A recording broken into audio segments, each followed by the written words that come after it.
तो आज जिस शेयर पे चर्चा करेंगे हम वो होगा रेलवे फाइनेंस कॉर्पोरेशन, यानी कि Indian railway finance corporation, which is IRFC short form में। और ये कंपनी करती क्या है उसके बारे में भी देखेंगे, और ये यहाँ से कितना मूव इन दे सकती है वो भी देखेंगे। देखो, अगर हम शेयर की बात करें तो नो डाउट शेयर का जो जिस फील्ड में है शेयर वो बेहतरीन शेयर है, ठीक है। वो उस फील्ड में ये सिंगल शेयर है। ये करती क्या, ये करती है रेलवे को फाइनेंस, ठीक है। बात को समझो, रेलवे को फाइनेंस करती है। तो कुछ भी अगर रेलवे लाइंस कुछ भी बैठने वाले हैं तो उसके लिए क्या चाहिए होगा, उसके लिए चाहिए होगा मनी, ठीक है, पैसा चाहिए होगा। तो पैसा कहाँ से आएंगे, फाइनेंस करेगी यही कंपनी, समझ रहे हो बात को। तो कुछ भी रेलवेज में जितने भी डेवलपमेंट्स आने वाले हैं the next 5 years 10 years, because आपको पता है कि कितने ज़्यादा डेवलपमेंट प्रोजेक्ट्स बनने वाले हैं, द मेट्रोज़ द रेलवेज़ को कितना अच्छा खासा डेवलपिंग करने वाला, तो वहाँ पे ये शेयर बहुत अहम भूमिका निभाने वाला है in the next few years, ठीक है। तो ये देखो, शेयर्स में, शेयर मार्केट में एक दिन में नहीं होता है पैसा, ठीक है। आपको investing for a long term करना पड़ता है, तब जाके आपका पैसा कंपाउंड होकर एक अच्छा खासा अमाउंट बनता है, समझ लो बात को। तो अगर हम इसका देखें, देखो मार्केट कैप चेक करें, फंडामेंटल एनालिसिस करेंगे। मार्केट कैप देखो, देखो लार्ज कैप कंपनी है, 1,62,000 करोड़ का मार्केट कैप है, स्टॉक का पी 24 है, बट इंडस्ट्री पी 20 है। तो अभी भी ये ओवर वैल्यूड है, समझ लो बात को, अभी भी ओवर वैल्यूड है। तो यहाँ पे आपको थोड़ा संभलने की ज़रूरत है। ओवर वैल्यूड जब तक हटता नहीं है, एक दो बार रिजल्ट्स अच्छे आ जाए तो यहाँ से गिर जाएगा शेयर का जो स्टॉक का पी है, तो वहाँ पे एक अच्छा वैल्यूएशन मिल सकता है हमको, ठीक है। ROC ROE बहुत ही कम है, 15 से बहुत ही कम है। ROC तो 5% है, विच इज़ वेरी बैड। वो इतना कम तो हम ऑब्वियसली वो नहीं करते हैं, ठीक है। डेप्ट टू इक्विटी हम देखेंगे नहीं यहाँ पे, क्योंकि NBFC है तो डेप्ट की कोई वैल्यूएशन है नहीं इस पर, ठीक है। वो ऑपरेटिंग मार्जिन 99.5 है, लिटरली 99.5 का ऑपरेटिंग मार्जिन रखा है। एक साल का रिटर्न देखिए तो -15%, which is very very bad.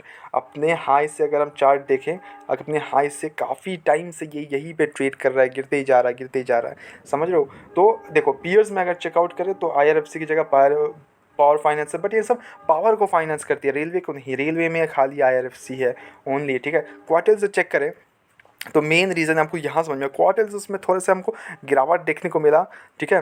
हमको देखने को मिला, अगर आप प्रॉफिट बिफोर टैक्स देखेंगे तो वहाँ पे बढ़ोतरी तो है, बट यहाँ जो रेवेन्यू है, अगर आप इसका सेल्स देखोगे तो सेल्स में थोड़ा घटा है, ठीक है। इतना कम नहीं होना चाहिए, काफ़ी टाइम से कंसिस्टेंट है, कंसिस्टेंट सेल्स प्रोवाइड कर रही है। ये नहीं कि मतलब थोड़ा इंक्रीज़ करे या फिर ऐसा कुछ भी नहीं हुआ है। ये यहाँ से अगर आप सितंबर क्वार्टर से दिसंबर क्वार्टर कम हो गया है, समझ रहे हो बात को। ईयर टू ईयर में थोड़ा सा ग्रोथ है, बट क्वार्टर टू क्वार्टर में बहुत ही ज़्यादा सिग्निफिकेंट डाउनवर्ड है, मतलब कम है, समझ रहे हो बात को। लेकिन अगर हम ऑपरेटिंग प्रॉफिट देखें तो profit no doubt operating profit में भी कम हुआ है, जो ऑपरेटिंग प्रॉफिट है वो वहाँ से घटा है।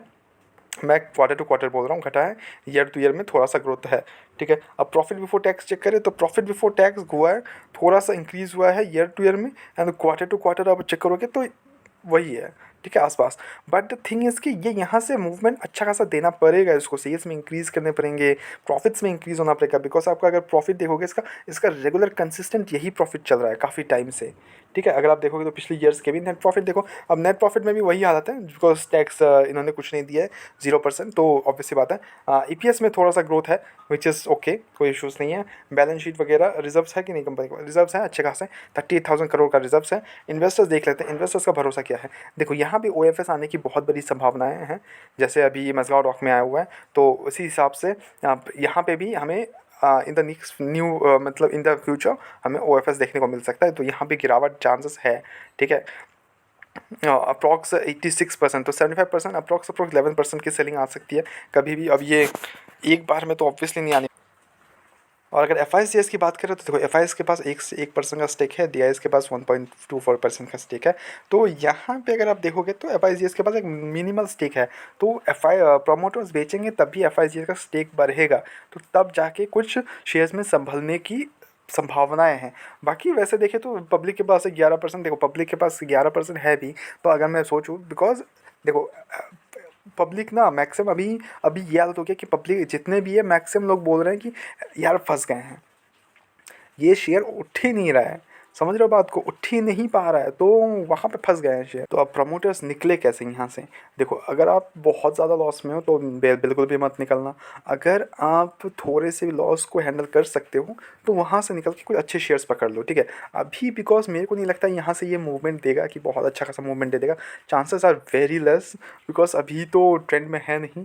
रेलवे शेयर्स, तो वहाँ पे कुछ हो नहीं रहा है, बहुत ही अभी ठंडे पड़े हुए हैं, तो वहाँ पे हमको थोड़ा टाइम रुकना पड़ सकता है। बट अगर आप लॉन्ग टर्म के लिए होल्ड करना चाहते हो तो you can go for it. अच्छी शेयर है, नो डाउट, कोई भी प्रॉब्लम्स है नहीं। जब तक अनटिल अनलेस कुछ प्रॉब्लम्स नहीं आते तब तक हम इन्वेस्टेड रहते हैं कोई भी शेयर में, अगर आप लॉन्ग टर्म के लिए होल्ड कर रहे हो। बाकी तो आपके ऊपर है, ये आप कैसे अपना रिस्क मैनेजमेंट वो करते हो, कैसे शेयर्स पकड़ते हो, वो आपके ऊपर है। आप इन्वेस्टेड करना चाहते हो कि नहीं रेलवेज़ में, तो उस हिसाब से you can go for it. बाकी कोई बाय एंड सेल रिकमेंडेशन बिल्कुल नहीं है, ठीक है, ओनली फॉर ये सजेशंस होते हैं जो भी मैं अपलोड्स करता हूँ, सारे सजेशंस होते हैं। बहुत सारे वीडियोस अपलोडेड है रिगार्डिंग द बोनसेस, डिविडेंड्स, कल का मार्केट कैसा रहेगा, शॉर्ट फॉर्म्स वीडियो बनाता हूँ, तो please go check it out that as well, ठीक है। अब ऐसे ही मिलते हैं नेक्स्ट वीडियोस में, तब तक के लिए bye bye, peace and signing of.